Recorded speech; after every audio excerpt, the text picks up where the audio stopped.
Good morning, students. In this class, we are going to see the final topic, international benchmarking. In this lesson, business ethics, we have seen concept, definition, and also we have seen the key elements, and we go through multinational companies, corporate governance, isn't it or not? And finally, now international benchmarking. Okay, so first thing is benchmarking அப்படின்னா என்ன அப்படின்னு பார்த்தீங்கன்னா, okay, it is nothing but நம்ம வந்து performance வந்து that is we are calculating, அதாவது performance of companies products and service against another business. நம்ம ஒரு கம்பெனியோட ப்ராடக்ட்ஸ் அண்ட் சர்வீஸோட பெர்ஃபார்மன்ஸ் எந்த அளவுக்கு இருக்கு அப்படின்னு இன்னொரு கம்பெனி கூட நம்ம கம்பேர் பண்ணி பார்க்கறது. Okay, that is known as benchmarking. Okay, so இது இன்டர்நேஷ்னல் லெவலில் எப்படி நடக்குது அப்படிங்கிறத we will see. Benchmarking is comparing one's business process and performance metrics to industry best and best practices from other companies. அதாவது பெஸ்ட்டாக நம்ம ஒரு கம்பெனியோட பிஸ்னஸ் ப்ராசஸை வந்து பெர்ஃபார்மன்ஸ் எப்படி இருக்குது அப்படின்னு பெர்ஃபார்மன்ஸ் மெட்ரிக்ஸ் வந்து மெஷர் பண்ணுறது யார் கூட அப்படின்னு பார்த்தீங்கன்னா, பெஸ்ட் இண்டஸ்ட்ரி அப்படின்னு இருக்கு இல்லையா, அதாவது தி பெஸ்ட் அப்படின்னு கண்டிப்பாக வந்து எல்லாரும் வந்து ஒரே லெவலில் இருக்க மாட்டாங்க. இண்டஸ்ட்ரீஸ் கண்டிப்பாக பெஸ்ட் இண்டஸ்ட்ரீஸ் அப்படிங்கிறது இருக்கும். ஸோ அவங்களோட கம்பேர் பண்ணுறது and best practice from other companies, அதாவது அந்த பெஸ்ட் இண்டஸ்ட்ரியிலேருந்து மற்ற கம்பெனிஸ் எப்படி இருக்குது அந்த மாதிரி ஒரு கம்பெனி டுவர்ட்ஸ் அனதர் கம்பெனி நம்ம வந்து கம்பேர் பண்ணி பார்க்குறது. That is called as benchmarking. Okay, so there are four primary types of benchmarking. Benchmarking அப்படிங்கிறதுலேயே four primary types are there: internal, competitive, functional and generic. என்னென்ன types இருக்கு? internal, competitive, functional and generic. Internal benchmarking is அப்படின்னா என்ன அப்படின்னா, it's a comparison of a business process to a similar process inside the organization. ஒரே ஆர்கனைசேஷனுக்குள்ளேயே சிமிலராக இருக்கிற ரெண்டு பிஸ்னஸை வந்து கம்பேர் பண்ணி பார்க்குறது. That is internal benchmarking. Okay, within the organisation ஒரு பிஸ்னஸ் டுவர்ட்ஸ் சிமிலராக அதே இருக்கிற மாதிரி இன்னொரு பிஸ்னஸ் என்ன அப்படிங்கிறத வந்து கம்பேர் பண்ணி பார்க்குறது. Next one, competitive benchmarking is a direct competitor to competitor comparison of a product, service, process or other method. அதாவது இது வந்து என்னன்னா, ஒரு கண்டிப்பாக ஒரு ப்ராடக்ட் அப்படின்னா உங்களுக்கு காம்படிட்டர்ஸ் இருப்பாங்க. ஸோ அந்த காம்படிட்டர்ஸ் பேஸ் பண்ணி தான் அவங்கள விட நம்ம நல்லா பண்ணணும், பெஸ்ட் ப்ராடக்ட் கொடுக்கணும், பெஸ்ட் ப்ரைஸ் கொடுக்கணும் அப்படின்னு நம்ம கம்பேர் பண்ணி கண்டிப்பாக ஒவ்வொரு ஆர்கனைசேஷனும் போவாங்க. ஸோ இந்த காம்படிட்டிவ் பெஞ்ச்மார்க்கிங்கிறது அந்த ஒரு கம்பெனியோட ப்ராடக்ட் அண்ட் சர்வீஸை அவங்களுக்கு ஈக்குவலாக இருக்கிற காம்படிட்டர்ஸ் கூட கம்பேர் பண்ணி பார்க்கறது. Okay, next one, the generic concept is related to the overall performance of the chosen unit of MNC or business. இது வந்து என்ன அப்படின்னா, ஜென்ரிக் கான்செப்ட் அப்படிங்கிறது வந்து ஓவரால் பர்ஃபார்மன்ஸ், மொத்தமாக அந்த பிஸ்னஸ் யூனிட் அப்படிங்கிறதுக்குள்ள ஓவராலாக எப்படி பர்ஃபார்மன்ஸ் எம்என்சிஸ்குள்ளேயோ இல்லை மொத்த பிஸ்னஸ்குள்ளேயோ எப்படி ஓவரால் பர்ஃபார்மன்ஸ் இருக்குது, பிஸ்னஸ் ட்ரேட் அப்படிங்கிறது எந்த அளவுக்கு பிஸ்னஸ் வந்து ஓவராலாக எப்படி எல்லாம் பெர்ஃபார்ம் பண்ணிட்டு இருக்காங்க அப்படின்னு வந்து தட் இஸ் கால்குலேட் பண்ணுறது தான் வந்து it is generic concept. So 4 types of primary types நம்ம பார்த்தோம். இன்டர்னல்னா என்ன அப்படின்னா, வித்தின் அவங்களுக்குள்ளேயே வந்து ஆர்கனைசேஷனுக்குள்ளேயே கம்பேர் பண்ணி பார்த்துக்கிறது.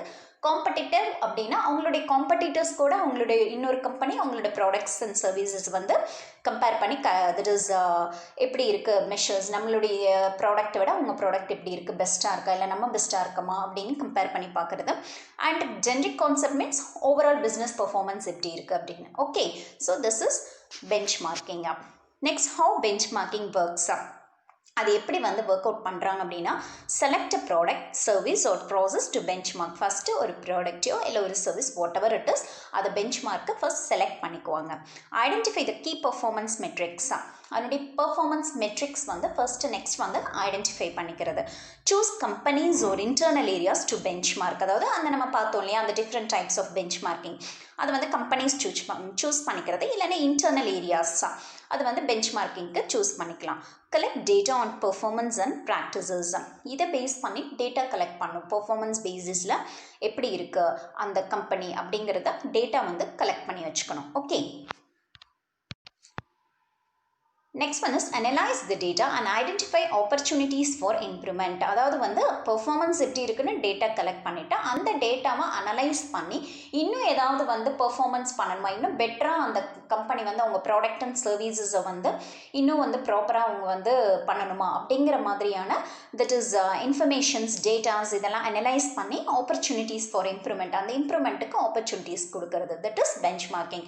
ஃபர்ஸ்ட்டு ஒரு ப்ராடக்ட் செலக்ட் பண்ணிக்கிறது, நெக்ஸ்ட் வந்துட்டு பெர்ஃபார்மன்ஸ் மெட்ரிக்ஸ் மெஷர் பண்ணணும், internal areas and also choose companies என்ன அப்படின்னு சூஸ் பண்ணிவிட்டு அந்த டேட்டா பெர்ஃபார்மன்ஸ் பேசிஸில் டேட்டா கலெக்ட் பண்ணி அந்த டேட்டாவை ஃபைனலாக we have to analyze and they have to identify opportunities. In a better improvement they have to provide opportunities. So this is how benchmarking works. Next one is benchmarking in various parts of the world. Various world level benchmarking எப்படி போயிட்டு இருக்கு அப்படிங்கிறத பார்க்கலாம். First Asia. Independent directors are a requirement for listed companies in all Asian economies. இதில் வந்து என்ன அப்படின்னு பார்த்தோன்னா directors should be needed. Okay, for listed companies ஓட directors in all Asian economies where most require at least எவ்வளோ வேணும்னா 1/3 of the board to be independent. அதில் வந்து 1/3 அந்த listed இதில் 1/3 of the board to be independent. The 2012 Singapore Corporate Governance Code recommends a majority of independent directors when the chairman of the board is not independent. The board of directors are independent but the chairman of the board is not independent. So committees என்னென்ன பண்ணுவாங்கன்னா of board வந்து such as audit இருக்கும், remuneration and also board nomination are required in all Asian economies except Vietnam. Asian economiesல except Vietnam என்ன வேணும் அப்படின்னா committees of board என்னென்ன committees வேணும் such as audit, remuneration அதாவது வந்து ஆடிட்டிங்க்கு, அதுக்கப்புறம் remuneration salaries and wages பேஸ் பண்ணுறதுக்கு, nominate பண்ணுறதுக்கு.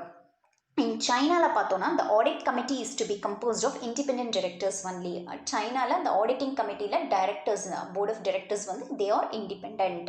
Okay, so Asia அப்படின்னு எடுத்துட்டோம்னா independent directors are a requirement for listed companies in எல்லா, அதாவது ஏஷியன் எக்கானமிஸில் லிஸ்ட் ஆகிருக்கிற எல்லா கம்பெனிஸ்க்குமே வந்து independent directors are required.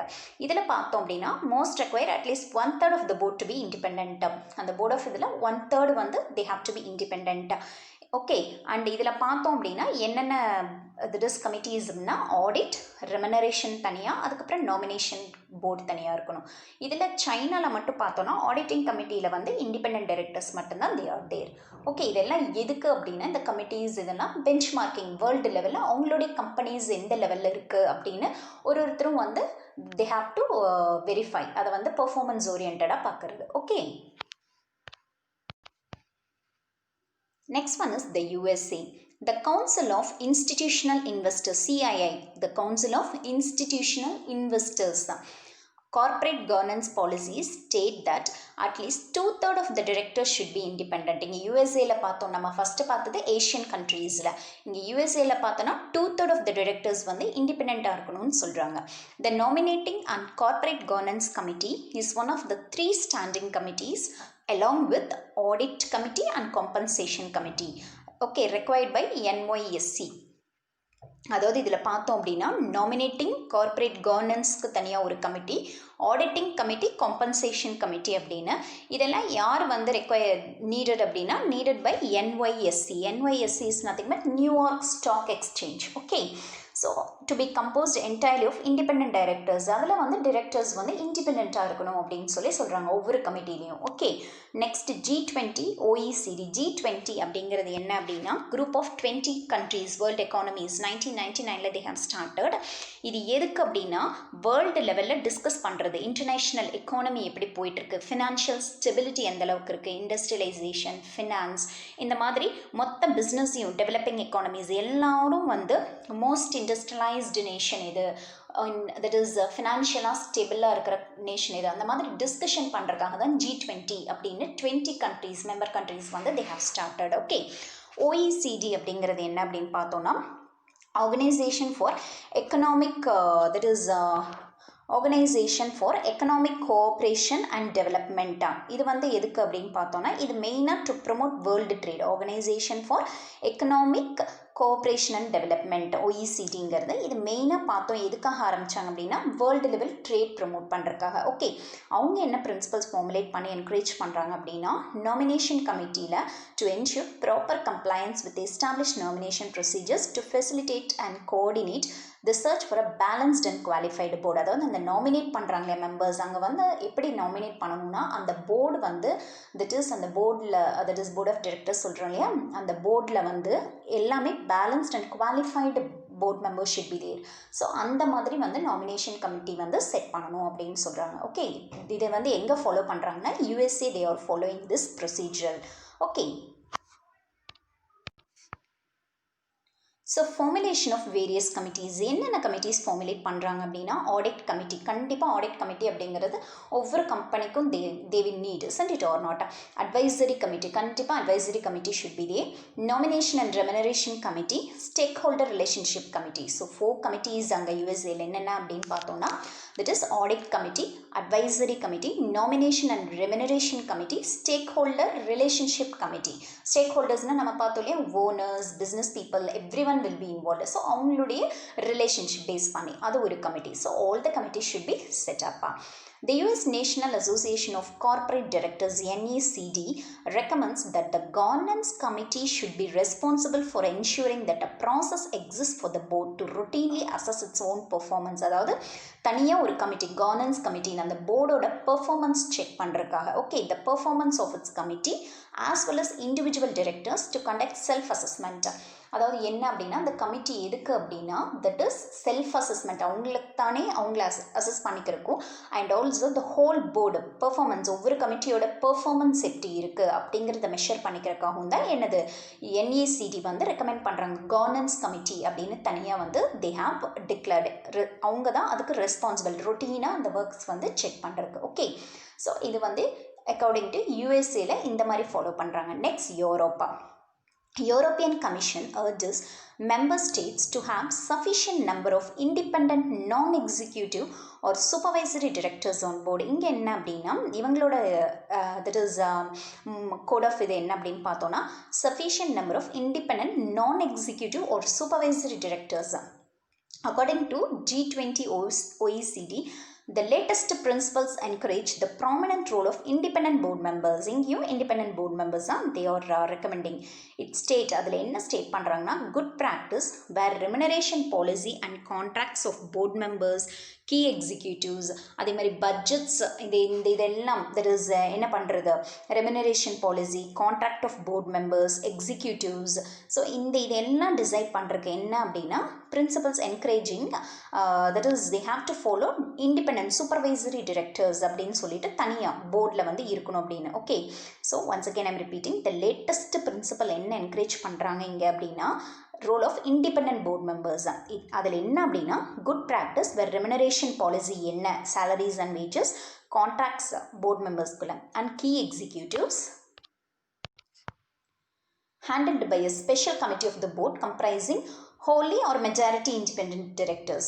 Independent directors board எதுக்கு அப்படின்னா proportion of independent directors, there is no specific அங்கே லாலாம் எதுவும் கிடையாது. number of women directors of the board following the countries இவ்வளோ ரேஷியோ அப்படிங்கிற இங்கே பார்த்தோம் அப்படின்னா maintain ratio of female board representatives there. அதாவது ஒரு ரேஷியோ கொடுப்பாங்க ஃபீமேல் போர்ட் மெம்பர்ஸ்க்கு தனியாக. ஓகே, ஸோ இதில் என்ன அப்படின்னா that is the UK Corporate Governance Code recommends evaluation of the boards of FTSE. FTSE is nothing but Foreign Trade Service Corporations. Okay, corps.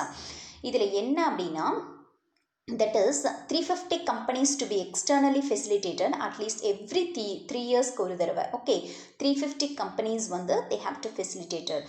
European Commission has proposed legislation that would require non-executive directors வந்து 40% women should be there. எப்போ 20, that is 2020 up from 16.6% in 2013. First விமனோட that is involvement அதாவது ratio பார்த்தோம் அப்படின்னு சொல்லி பார்க்குறப்போ 2013 16.6%, அதாவது அந்த போர்ட் கமிட்டியில் மெம்பர்ஸாக விமன்ஸ் இருக்கிறதுக்கு. இப்போ வந்து 2020 இதில் பார்க்குறப்போ 40% அலாட்மெண்ட் ஹவ் பீன் கிவன். இது எல்லாமே என்ன அப்படின்னு பார்த்தோம்னா ஒவ்வொரு கம்பெனிஸ் அதாவது அவங்களுடைய ஒவ்வொரு கண்ட்ரிலையும் ஒரு மாதிரியான போர்ட்ஸ் கமிட்டிஸ் அவங்களுடைய பிஸ்னஸ் லெவல்ஸ் அண்ட் ஆல்சோ எந்த அளவுக்கு செக் பண்ணணும். இதுக்காக அவங்க வந்து என்ன பண்ணுறது, அவங்க கமிட்டிஸ் வந்து செட்டப் பண்ணுறதுக்காக இது பண்ணுறது தான் இந்த ஒரு கண்ட்ரீஸும் நம்ம பார்த்துட்ருக்கோம். Okay. Next one is Japan. In early 2014, Japanese Prime Minister announced the goal of increasing the percentage of women in executive positions at Japanese companies to 30% by 2020. That is 2020. அதாவது ஜப்பானில் என்ன பண்ணாங்கன்னா 2014 ஜாப்பனீஸ் பிரைம் மினிஸ்டர் வந்து announce பண்ணாங்க. என்ன கோல் அப்படின்னா விமனை வந்து executive பொசிஷன்ஸில் வந்து பிளேஸ் பண்ணுறது. எப்போ அப்படின்னா 30% of women. எப்போ by 2020. Next one, UK.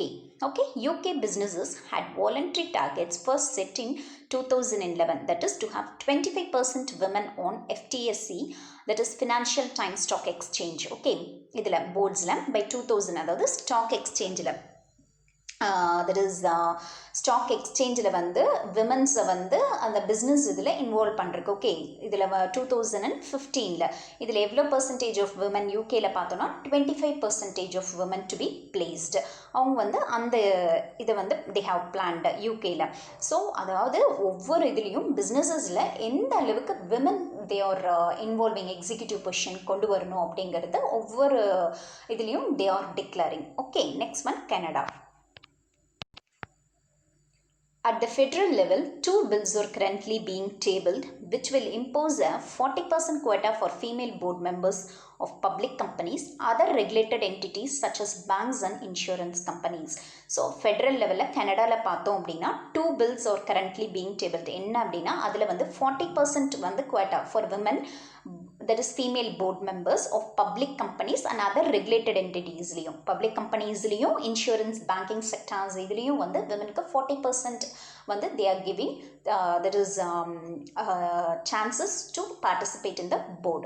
Okay, next one, Brazil. A bill pending in the Brazilian Senate. இதெல்லாம் வந்து பாஸ் பண்ண பில்ஸ் அப்படின்னா என்னென்னா அந்த பில்ஸ் பாஸ் பண்ணியிருக்காங்க. இந்த மாதிரி விமனுக்கு இவ்வளோ பர்சன்டேஜ் வந்து கொடுக்கணும் அப்படின்ட்டு. A bill pending in the Brazilian Senate would impose 40%. இங்கே வந்து பிரேசிலில் வந்து என்ன அப்படின்னு பார்த்தோம்னா 40% ஃபீமேல் குவாட்டா அந்த போர்ட்ஸ் தான். Okay, that is state owned enterprises by 2022 வந்து அதுக்குள்ள அப்படிங்கிற மாதிரி அவங்க சொல்லியிருக்காங்க. IBGC Code of Best Practices, that is Brazilian Institute of Corporate Governance என்ன சொல்லியிருக்காங்க, ரெக்கமெண்ட் பண்ணியிருக்காங்க அப்படின்னா a formal evaluation process of the performance of the board of individual directors and the CEO. அதாவது evaluation process, போர்டோட பெர்ஃபார்மன்ஸ் எப்படி இருக்குது, individual டைரக்டர்ஸோட performance எப்படி இருக்குது, CEO chief executive officer அவங்களுடைய பெர்ஃபார்மன்ஸ் எப்படி இருக்குது அப்படின்னு ஃபர்ஸ்ட் எவாலுவேஷன்.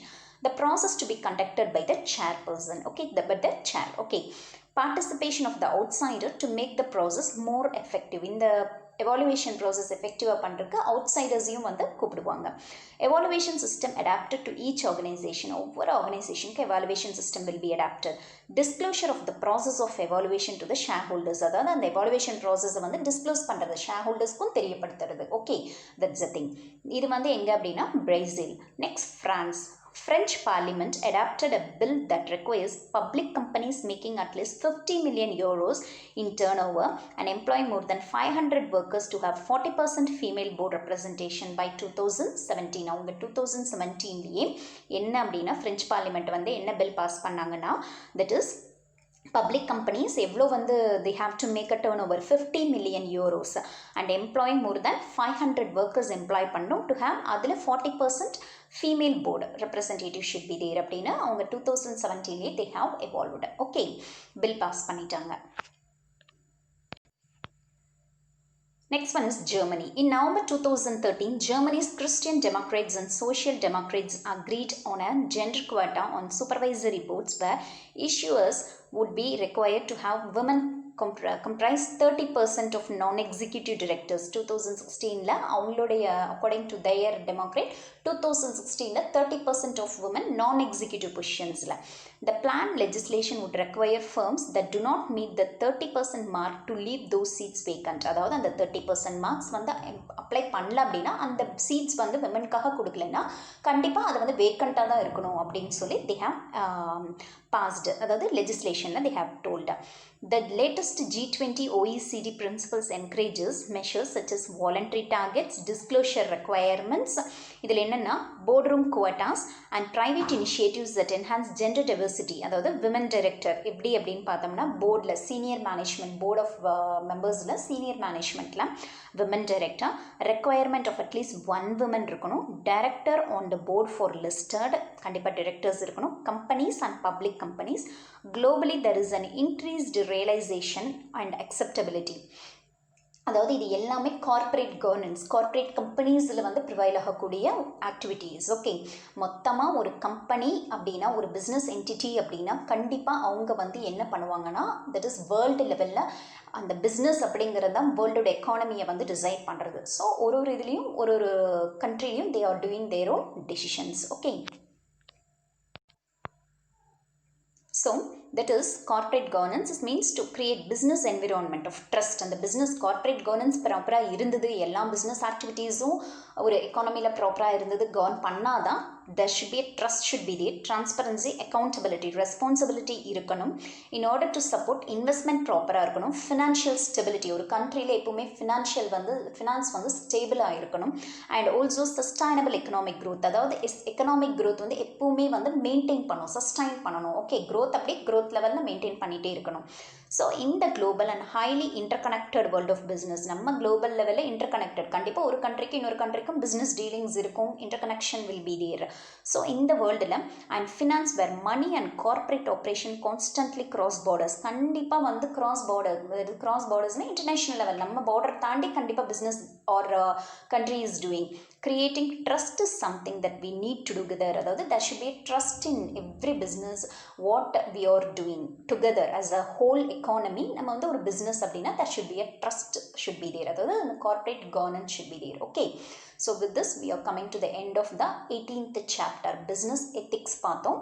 and அதில் வந்துட்டு meaning, concept, definition we have seen, key elements we have seen, and corporate governance we have seen, and MNCs we have seen once again, and finally benchmarking. ஒவ்வொரு கண்ட்ரீஸ்லையும் எப்படி அவங்களுடைய business tactics use பண்ணுறாங்க, எந்த அளவுக்கு board of directors committees set பண்ணி அவங்க பிஸ்னஸை வந்து they are governing and they are reaching to the high level, எப்படி இன்டர் கனெக்ஷன் இருக்குது. கண்டிப்பாக ஒரு பிஸ்னஸ் அப்படிங்கிறப்போ எக்கானமி தட் இஸ் எல்லாமே எதுக்காக அப்படின்னா to have a sustainable economic growth. Okay.